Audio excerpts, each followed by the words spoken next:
tous ces trucs-là, on les a déjà fait, c'est juste un rappel. Donc, au fait, là, je vais calculer le taux effectif, le temps effectif de fabrication en considérant le temps d'opération naturelle, les pannes, les perturbations dues aux pannes et les perturbations dues au temps de changement. Donc, j'obtiens le temps effectif d'opération. Le temps effectif d'opération dans notre cas, et regardez, il est égal à celui qui a été calculé par rapport aux pannes. Pourquoi? Parce qu'on a considéré que les temps de changement sont nuls. Regardez, tous les temps de changement sont égaux à 0. Donc, puisque les temps de changement sont nuls, le temps effectif de production est égal au temps d'effectif de production où j'ai introduit seulement les pannes. Donc, une fois que je calcule tout ça, je peux calculer les taux de production au niveau de chaque station. Donc, le taux de production, c'est tout simplement 1 sur TE. RE est égal à 1 sur TE. Donc, là, c'est 1 sur 0,091, ça me donne 11,001. Je fais la même chose pour chaque station. Je fais la même chose pour chaque station. Et donc, j'ai les temps d'opération effectifs, les taux de production effectifs au niveau de chaque station et les temps d'opération effectifs au niveau de chaque station. D'accord? Je peux calculer la variation, la variance, pardon, du temps d'opération effectif. D'accord? Et je peux calculer donc le coefficient de variation du temps effectif. C'est E au carré. Je peux calculer tout ça à partir des données précédentes. À partir de là, je peux déterminer la station Goulot. La station Goulot va être laquelle? Ça va être la station qui a le taux de production le plus bas. Je regarde le taux de production par station. La station qui a le taux de production le plus bas, c'est la station numéro 3. Et donc, le taux de production de la machine Goulot, il est égal à 10,103 et ça va être le taux de production global de mon système. D'accord? Pour T0, c'est la somme des temps opératoires. Donc, à ne pas confondre avec petit T0. Petit T0, c'est le temps de process naturel au niveau d'une station. Grand T0, c'est la somme des TE. Donc, si je fais ça, plus ça, plus ça, plus ça, plus ça, je vais obtenir cette valeur. D'accord? À ne pas confondre avec T0. D'accord? Et puis W0, c'est le working process minimal. HADA, il est calculé à partir du best case. D'accord? Ça, c'est calculé à partir du best case. C'est tout simplement W0 est tout simplement égal à T0 fois RB. Donc, si je fais ça fois ça, je vais obtenir ça. OK? Donc, c'est juste des choses qu'on a déjà vues. Une fois que j'ai ces grandeurs, je peux utiliser la méthode MVA, Mean Value Analysis, pour calculer les performances de ce système en utilisant le CONWIP. Donc, je vais poser les valeurs ici. Je vais poser les valeurs de W, puisque le CONWIP, c'est moi qui définis les valeurs de W. Donc là, je fais varier W de 1 à 15. D'accord? Et pour chacune de ces valeurs, je vais utiliser les équations.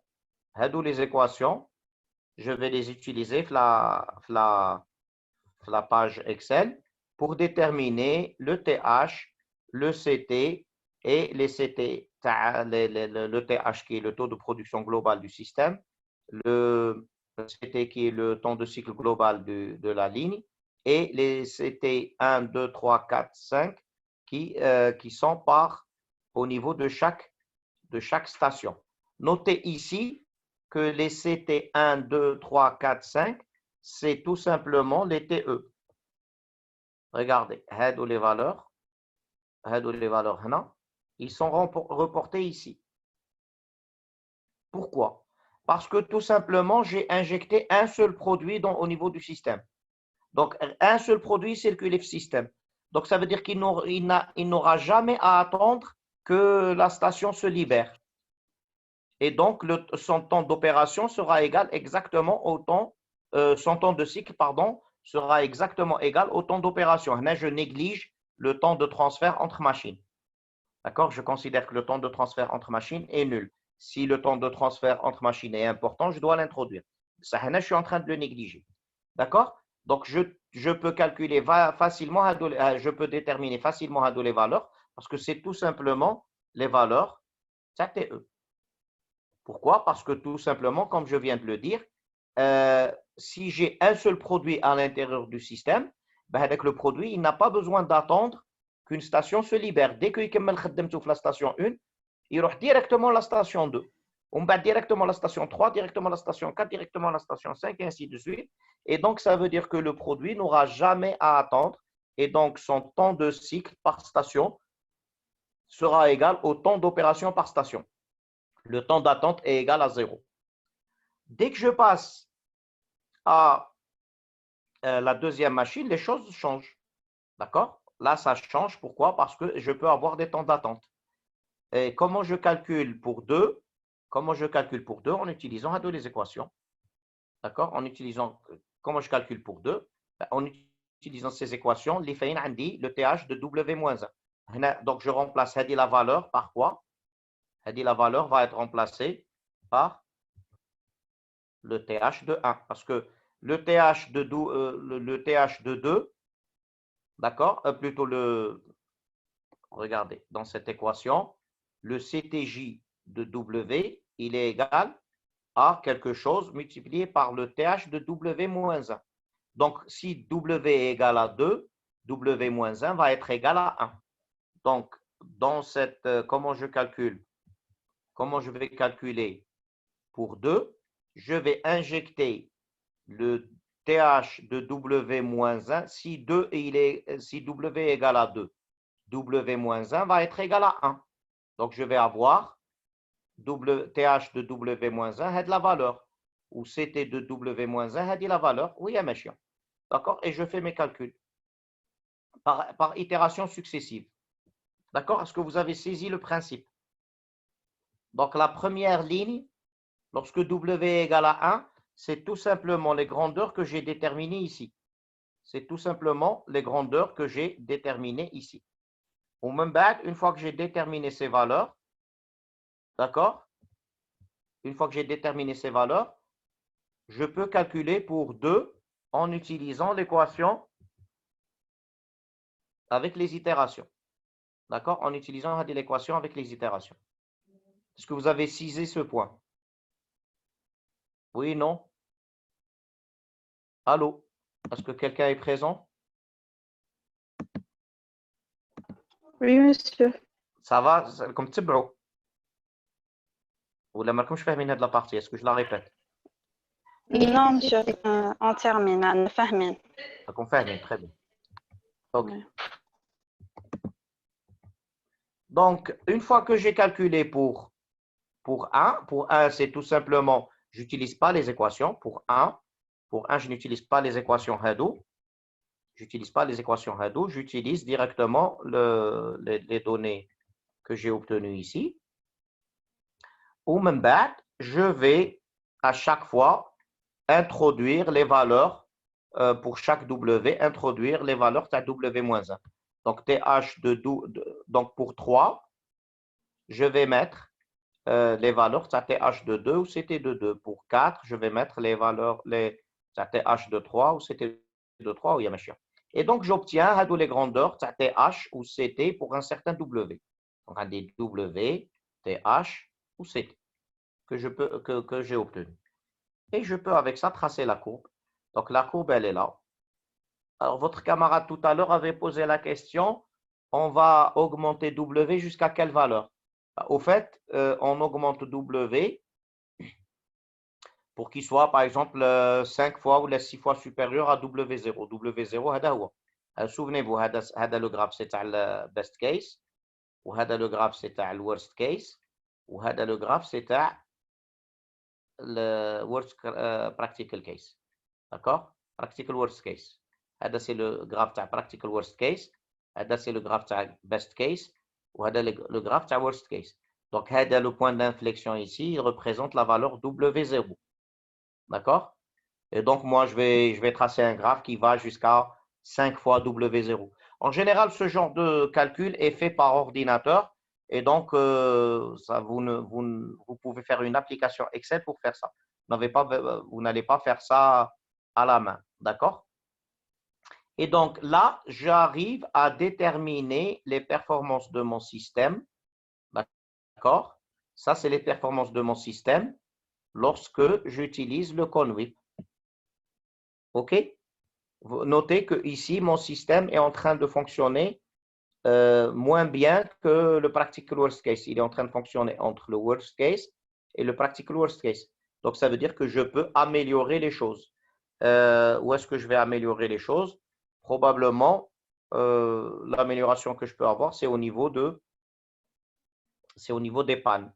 D'accord? Les pannes sont trop fréquentes et elles durent trop longtemps. Si j'arrive à réduire ça, je peux améliorer les performances de mon système. Est-ce qu'il y a des questions? Bien.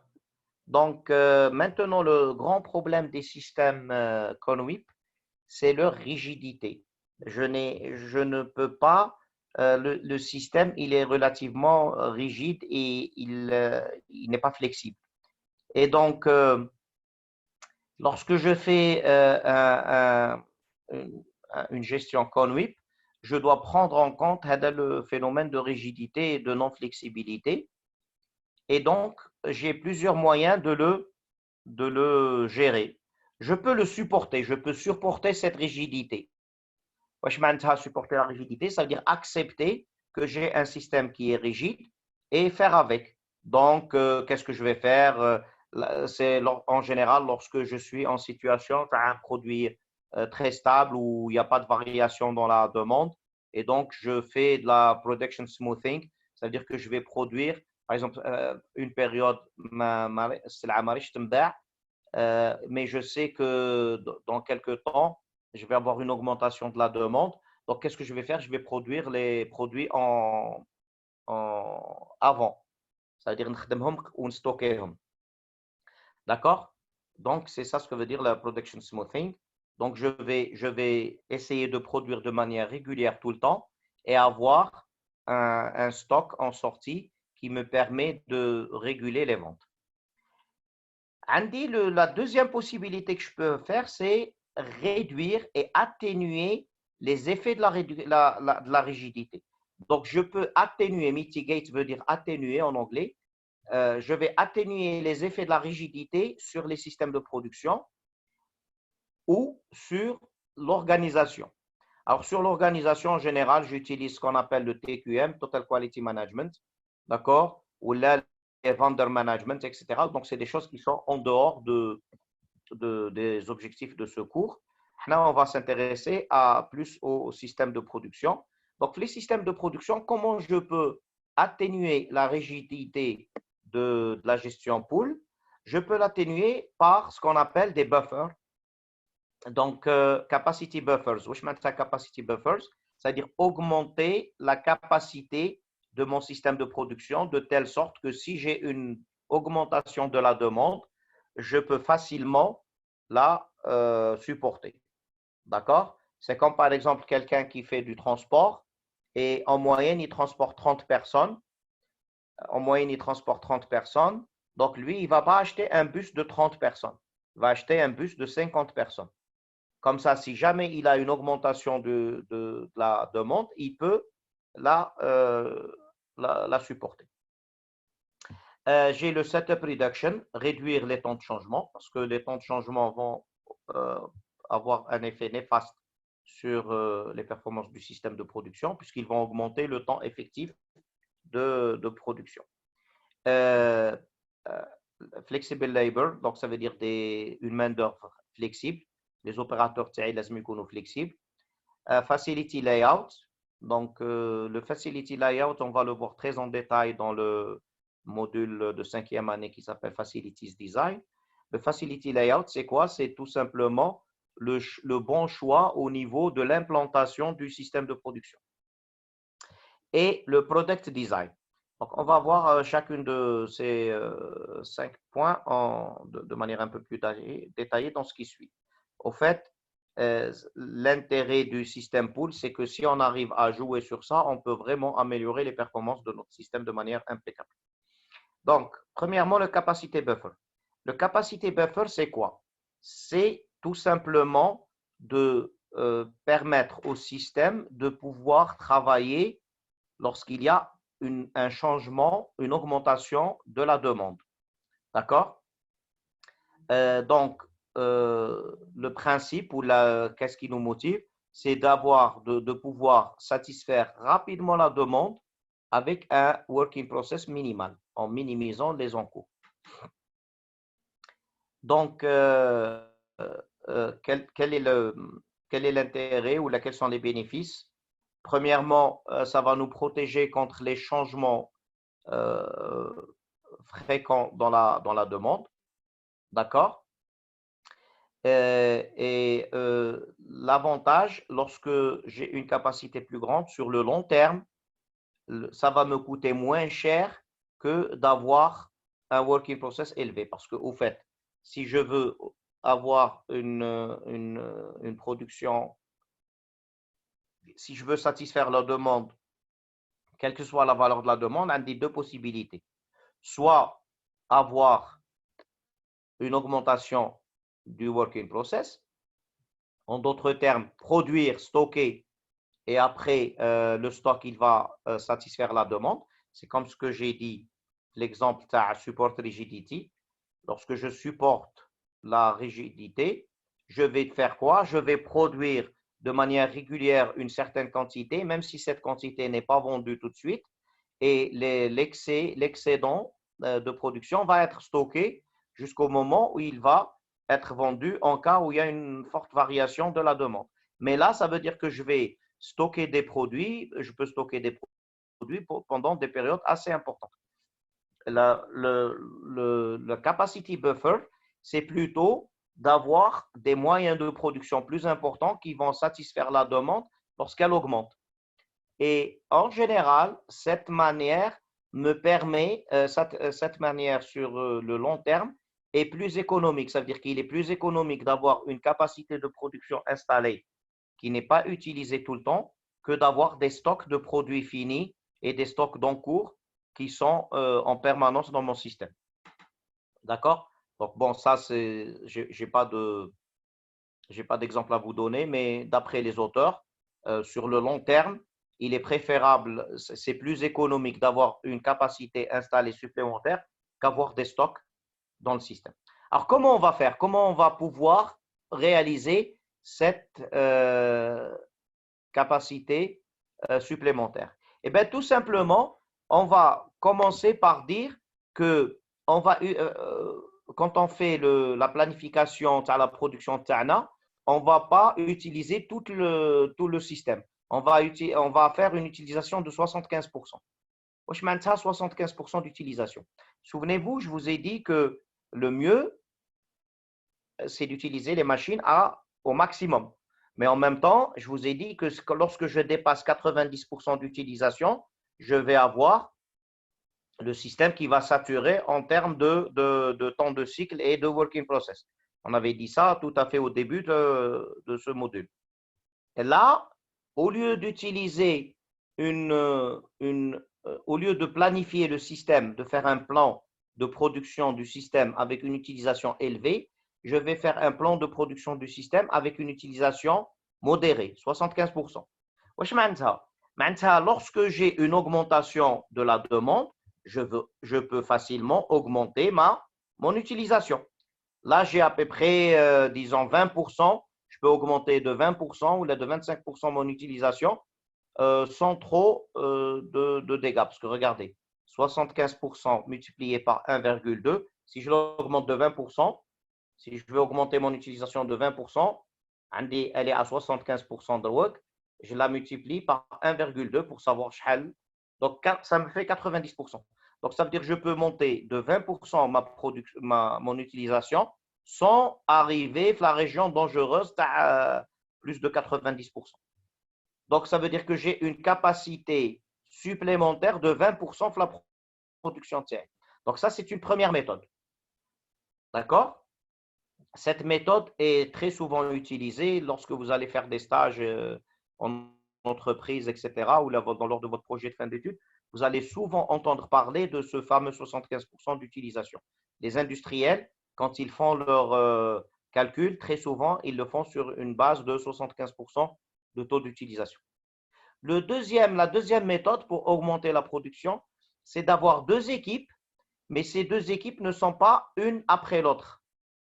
D'accord? C'est d'avoir deux équipes de production, mais elles ne sont pas une équipe après l'autre. Je travaille pendant 8 heures, j'arrête pendant 4 heures, en fait, je travaille pendant 8 heures. Par exemple, il y a une équipe qui travaille de 8 heures du matin à 4 heures de l'après-midi.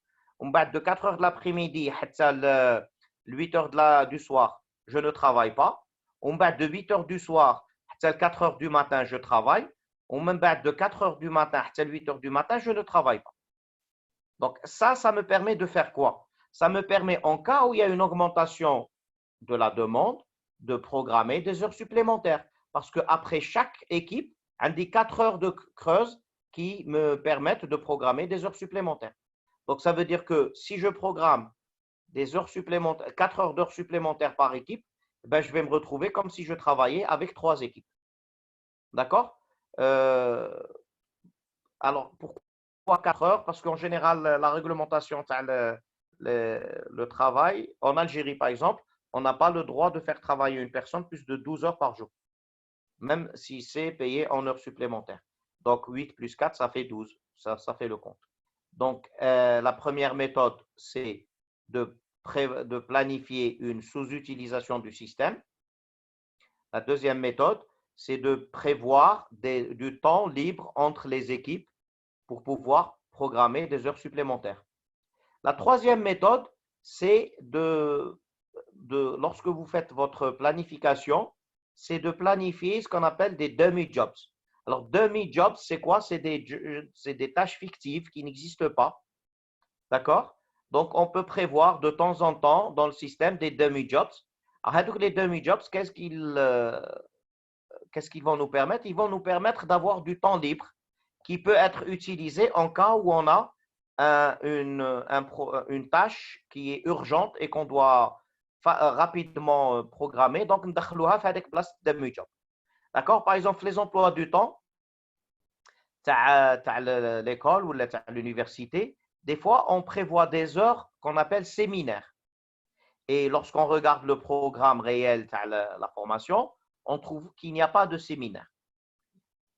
Donc, les heures sont programmées comme étant séminaires, tout simplement pour réserver une salle et réserver un horaire qui peut être utilisé soit pour des heures supplémentaires, soit pour rattraper des heures d'absence, soit pour faire des examens, etc. Donc, c'est un temps, c'est une tâche fictive, avec le séminaire. C'est une tâche fictive à qui on a affecté un horaire et un espace, une salle de classe et un horaire. Mais il n'y a pas d'enseignant, il y a juste l'horaire et la salle. Et donc, si jamais il y a un enseignant qui a besoin d'heures supplémentaires ou un enseignant qui a raté des séances et il veut les rattraper ou là, on doit faire un test ou là, un examen, eh ben, on peut le programmer, faire leur séminaire. Donc, ça, c'était pour la capacité buffer. Pour la setup reduction, c'est réduire les temps de cycle. D'accord? Les temps de changement, pardon. Réduire les temps de changement. Est-ce que vous avez entendu parler de SMED?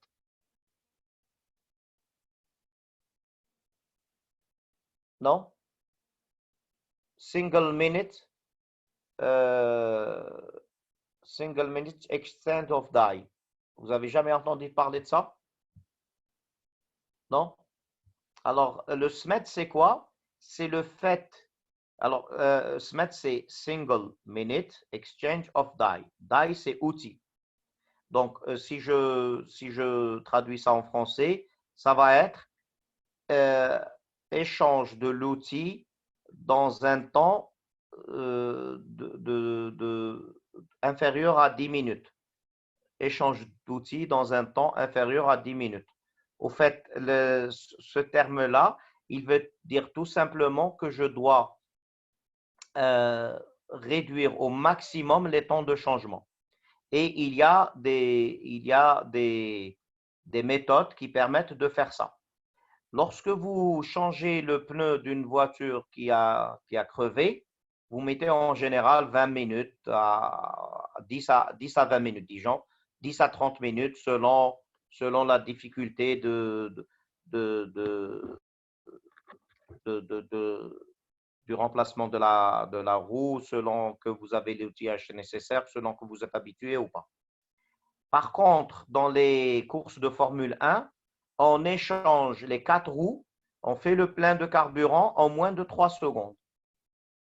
Pourquoi on le fait si vite dans les courses de Formule 1 et si lentement dans le changement du pneu d'une voiture?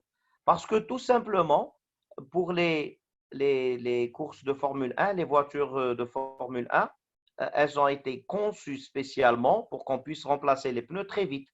Elle a été conçue spécialement pour qu'on puisse faire le plein de carburant très rapidement, en une fraction de temps. D'accord? Donc, comment on va faire au niveau d'un système de production? Premièrement, on doit identifier quels sont les changements qui peuvent être faits en externe. Wesh ma'nta en externe, ça veut dire mes chiffres sur la machine elle-même. Je vous donne un exemple. Supposez que vous avez une machine d'injection. Une machine d'injection, elle va faire quoi? Elle va injecter un liquide qui va se transformer en solide, donc soit un liquide plastique, genre plastique, pour faire de l'injection plastique, soit un liquide métallique, par exemple du zamac, qu'on va injecter dans un moule. Et lorsqu'on injecte avec le produit dans un moule, on refroidit le tout, on va obtenir la pièce qui va avoir la forme du moule. Donc, dans un système pareil, on doit faire des réglages sur le moule et des réglages sur la machine et installer le moule sur la machine. Donc, tous les réglages sur le moule peuvent être faits avant de l'installer sur la machine. Donc, ça veut dire que les réglages sur le moule peuvent être faits en externe. Je n'ai pas besoin de l'installer sur la machine pour faire mes réglages. Donc, la première chose à faire pour les temps de changement, c'est de définir les opérations externes, c'est-à-dire les opérations, je n'ai pas besoin de la machine pour les faire, et les opérations internes, j'ai besoin de la machine pour les faire. Et donc, toutes les opérations externes, je peux les faire pendant que la machine est en train de travailler. La machine. Je fais faire les opérations avant que la machine ne s'arrête de travailler. Les opérations internes, bien sûr, je suis obligé de les faire sur la machine. Donc, je dois arrêter la machine. Alors, les opérations internes, je peux éventuellement les réaliser si la machine tombe en panne. Si la machine tombe en panne, je peux réaliser les opérations internes. Mais bien sûr, je ne vais pas attendre que la machine tombe en panne pour réaliser les opérations internes. Donc, disons que les opérations internes, je vais les faire lorsque j'arrête la machine et les opérations externes, je vais les faire pendant que la machine travaille. Je peux prévoir les opérations internes au moment des pauses, au moment des changements d'équipe. Parce qu'au moment des pauses et au moment de la pause déjeuner, par exemple, la machine ne travaille pas parce que l'opérateur, il va aller manger, donc il va arrêter la machine. Je peux prévoir les changements internes à tous les moments. Même qu'est-ce que je vais faire? Quelles sont les méthodes? Premièrement, comme j'ai dit, séparer les opérations de changement interne des opérations de changement externe. Ça, c'est la première chose. Deuxièmement, convertir le maximum d'opérations de changement interne en opérations de changement externe lorsque c'est possible. D'accord? Donc, j'essaye de faire en sorte que les changements, je les fais beaucoup plus en externe qu'en interne.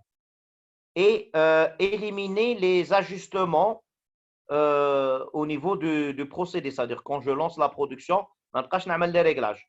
Je fais en sorte que je fais mes réglages avant parce que quand je lance la production, je n'arrête pas. Et puis, l'idéal, c'est de supprimer carrément les opérations de changement, les réglages de temps, les temps de changement, les supprimer complètement. Ça, c'est ce qui se fait, par exemple, dans les systèmes flexibles de production, où je réduis les temps de changement à des valeurs tellement petites qu'ils peuvent être considérés dans le temps d'opération lui-même. D'accord? Donc, si je passe de plusieurs heures de temps de changement à quelques secondes, je peux dire que j'ai supprimé le temps de changement lui-même. Alors maintenant, une main-d'œuvre flexible. Donc, la main-d'œuvre flexible, c'est quoi? C'est d'avoir des opérateurs qui peuvent faire plusieurs opérations différentes au niveau du système de production. Comment je peux réaliser ça? Je peux réaliser ça par exemple par le fait d'avoir des petites équipes qui font plusieurs opérations ensemble. D'accord? C'est-à-dire que je n'ai pas un opérateur qui fait une opération et un autre opérateur qui fait une deuxième opération. Au fait, je vais avoir une équipe de 4-5 personnes qui vont faire un ensemble d'opérations ensemble, d'accord? Qui travaillent tous dans les mêmes stations et qui font un ensemble d'opérations tous ensemble. Et ça permet de créer cette flexibilité au niveau de la main-d'œuvre. Alors, en termes de facility layout, en termes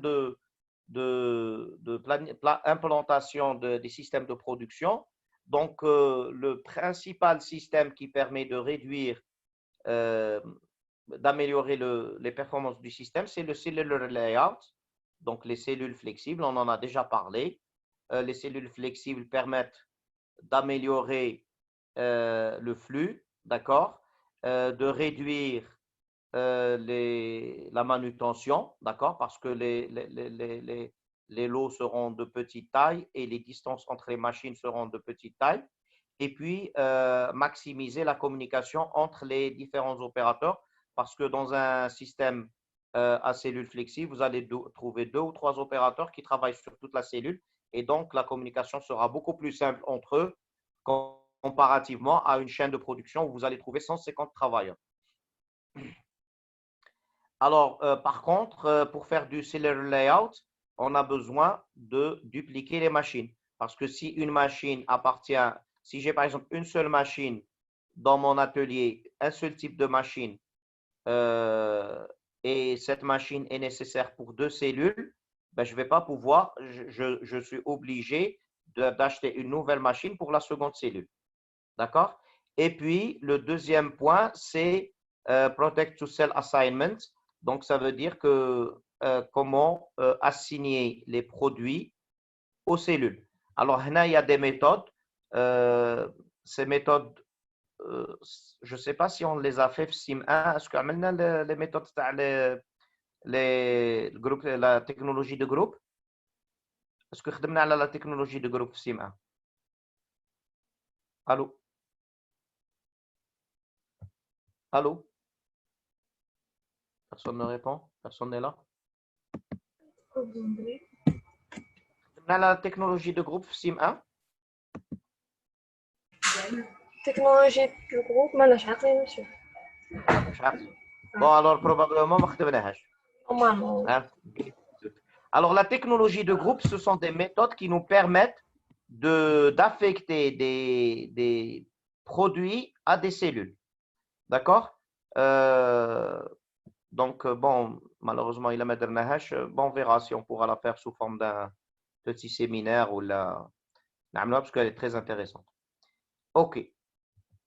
Finalement, toujours dans le domaine de facility layout, dans une usine, je peux avoir très souvent une grande partie des produits que je réalise, d'accord? Plutôt, voilà, une grande partie du volume que je réalise est fait par un nombre très limité de produits. Maintenant, dans une usine, par exemple, 80% des produits fabriqués ne représentent que 1 ou 2 produits différents. D'accord? C'est-à-dire que nous avons le même produit, une très grande quantité. Et alors, pour ces produits-là, qu'est-ce que je vais faire? Je vais définir des lignes dédiées. D'accord? des flow lines. D'accord? Et quand je fais des flow lines, les flow lines, c'est les systèmes les plus adaptés au CONWIP. D'accord? C'est là où je peux vraiment réaliser le CONWIP de manière très facile et très efficace quand j'ai des flow lines. Donc, les flow lines représentent le gros, la grande majorité de ma production. Mais j'ai que quelques produits. Par exemple, supposons que dans chaque flow line, on a un seul type de produit. Donc, j'ai que 4 produits différents qui sont fabriqués. D'accord? Par exemple, j'ai une usine de production de mobilier industriel et je travaille principalement avec les universités. Donc, je vais principalement fabriquer des tables et des chaises. Donc là, je vais faire mes tables. D'accord? Par exemple, le premier type de table, deuxième type de table, premier type de chaise, deuxième type de chaise. Et je vais faire des milliers de tables et de chaises quotidiennement. Mais en même temps, puisque je travaille beaucoup avec les universités, on peut me demander au niveau des universités de temps en temps de fabriquer quelques bureaux, de fabriquer quelques armoires. Donc, je peux avoir un atelier style job shop où je vais faire mes armoires, mes bureaux, les produits que je fais très rarement. Mais j'ai une grande variété. Donc, j'ai une grande variété de produits différents qui représentent une petite quantité de ma production. Donc, une grande quantité de ma production est faite avec très peu de produits et une petite quantité de ma production est faite avec une grande variété de produits. Lorsque je fais de la grande quantité, j'utilise des flow lines qui me permettent d'utiliser le CONWIP de manière très efficace. Quand je fais une grande variété avec des petites quantités, j'utilise un job shop et je vais en général utiliser la méthode push. D'accord? Donc voilà, on est arrivé à la fin de ce chapitre et à la fin de ce module. Donc les séances en présentiel, nous faisons inchallah des corrections. On peut corriger les devoirs, par exemple. Donc, qu'est-ce que j'ai comme information? Premièrement, quel est l'intérêt du pool? C'est d'avoir une limitation du working process. C'est ça la chose la plus importante. Le deuxième point qu'on a étudié, c'est lorsque j'ai fait un système hybride où une partie, elle est faite en pool et une partie en push. La localisation de l'interface entre les deux est très importante. Plus je le rapproche du consommateur, plus le temps vu par le consommateur sera faible, mais en contrepartie, je devrais augmenter le stock. Donc, c'est à moi de prendre la bonne décision. D'accord? Quels sont les bénéfices du pool? C'est l'observabilité. Je peux bien observer le système. C'est le rendement. J'ai dit que le rendement du pool est meilleur que celui du push. Et la robustesse. On a montré que la robustesse du pool est nettement supérieure à la robustesse du push. Et puis, on a dit que l'un des inconvénients principaux du pool, c'est la rigidité.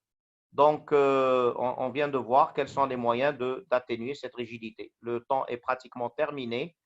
Donc, je vous souhaite un bon voyage pour venir à Tlemcen et à bientôt, Inch'Allah. Monsieur, Au revoir. Oui, monsieur, est-ce que c'est officiel dimanche oui, c'est officiel. C'est officiel et ils ont même prévu des bus à l'ONU pour vous ramener des différentes wilayas. Donc, renseignez-vous sur ce point. C'est ce que j'ai eu comme information le barh في الليل. concernant le site ما قالوا والو. Justement, la cité ثاني. البارح في الليل, on a reçu, les cités sont ouvertes et le transport se fera par les bus à l'ONU. Mais bon, renseignez-vous.